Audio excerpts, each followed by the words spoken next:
उत्तराखंड के जोशीमठ शहर में जमीन धंसने की वजह से डैमेज्ड घरों के नंबर 723 हो गए हैं। इसके साथ ही असुरक्षित करार दिए गए क्षेत्र में पड़ने वाले घरों की संख्या 86 हो गई है।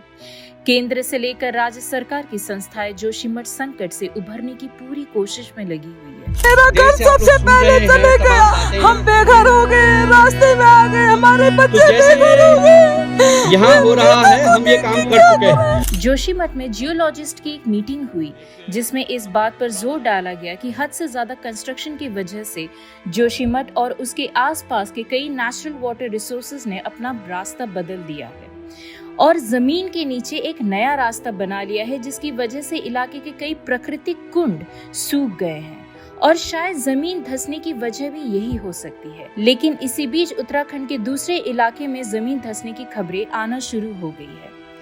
जोशीमठ के कुछ 82 किलोमीटर दूर चमोली डिस्ट्रिक्ट के साउथ वेस्ट में स्थित कर्णप्रयाग में भी घरों में दरार आने की बात आई है। कुछ सोर्सेज के मुताबिक अलकनंदा और पिंडर नदी के संगम पर बसे इस शहर के कुछ घरों में दरार इतनी गहरी हो गई कि यहाँ रहने वाले लोगों को नगर पालिका परिषद की ओर से बनाए गए राहत शिविर में रात गुजारनी पड़ रही है और बद्रीनाथ हाईवे के लगभग 150 मीटर सड़क लगातार धंसती जा रही है। वहाँ के लोकल रेसिडेंट्स का मानना है कि अंधाधुंध कंस्ट्रक्शन के साथ साथ 4 धाम रोड प्लानिंग के लिए भी पर्वतों को काटे जाने और ओवर पॉपुलेशन बढ़ने की वजह से स्थिति बद से बदतर होती जा रही है। एज पर सोर्सेस कर्णप्रयाग और जोशीमठ ही नहीं, क्वीन ऑफ हिल स्टेशन कही जाने वाली मसूरी में भी इसी तरह के हालात पैदा होते दिख रहे हैं।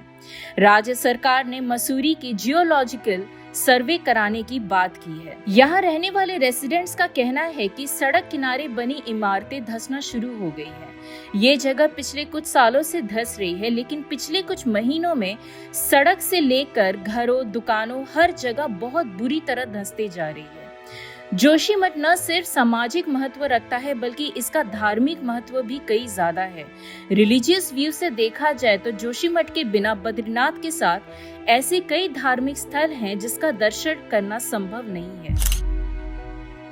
चलिए जोशीमठ के इतिहास के पन्ने पलटते हैं। जोशीमठ चमेली डिस्ट्रिक्ट में स्थित है। जोशीमठ सेंटर है 4 धाम यात्रा का, जिसमें से एक है बद्रीनाथ। हर साल यहाँ भक्तों का आना लगा रहता है और लाखों की संख्या में भक्त की भीड़ उमड़ती है।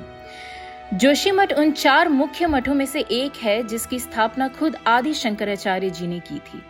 जोशीमठ का असली नाम ज्योतिर्मठ है। मान्यता है कि आदि शंकराचार्य जी ने यहाँ घोर तप किया था। जोशीमठ में बद्रीनाथ धाम ही नहीं बल्कि कई अन्य प्रसिद्ध मंदिर भी आते हैं, जिसमें प्रमुख है नरसिंह भगवान का मंदिर। इस मंदिर में 1200 साल पुराने कल्प वृक्ष होने की बात की जाती है, इसीलिए इस मंदिर का परिक्रमा बहुत इम्पोर्टेंस रखता है। इसके अलावा जो भी भक्त बद्रीनाथ धाम के दर्शन के लिए जाते हैं उन्हें जोशीमठ में ही ठहराया जाता है। मतलब ये कह सकते हैं कि बद्रीनाथ धाम का आधार जोशीमठ है। सिर्फ हिंदू फॉलोअर्स के लिए ही नहीं बल्कि सिख समुदाय के लिए भी ये स्थान महत्वपूर्ण है, क्योंकि सिखों के पावन तीर्थस्थल हेमकुंड साहिब जाने के दौरान जोशीमठ सबसे इम्पोर्टेंट पड़ाव के रूप में जाना जाता है। जोशीमठ का वर्णन कई हिंदू धर्म ग्रंथों, स्कंद पुराण के केदारखंड, विष्णु पुराण और शिव पुराण में भी मिलता है। जोशीमठ से 10 किलोमीटर की दूरी पर तपोवन भी है, जहां निकलने वाले गर्म पानी को अमृत के समान माना जाता है। ज्यादातर लोगों का यही मानना है कि डेवलपमेंट एक बहुत बड़ा रीजन है इस डिस्ट्रक्शन के लिए। Hydro electric power project, tunnels, loaded construction पूरे एरिया को तबाह कर रहा है। मैंने पिछले वीडियोस में क्लाइमेट चेंज को एक्सप्लेन किया था। जो धरती हमें जीने के लिए दी गई है उसे हम अपने हिसाब से मोल्ड करने की कोशिश कर रहे हैं।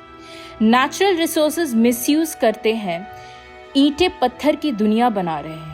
एक वक्त आएगा जब हम सब ह्यूमन सिर्फ इमारतों की दुनिया में रहेंगे, जहां सिर्फ धूल, पॉल्यूशन और तपती धूप होगी। सही कहूँ तो भगवान नाराज है। जितनी धार्मिक जगहों पर कुदरत के साथ हम छेड़छाड़ कर रहे हैं, विनाश तो संभव है। जय हिंद, न्यूज रत्न।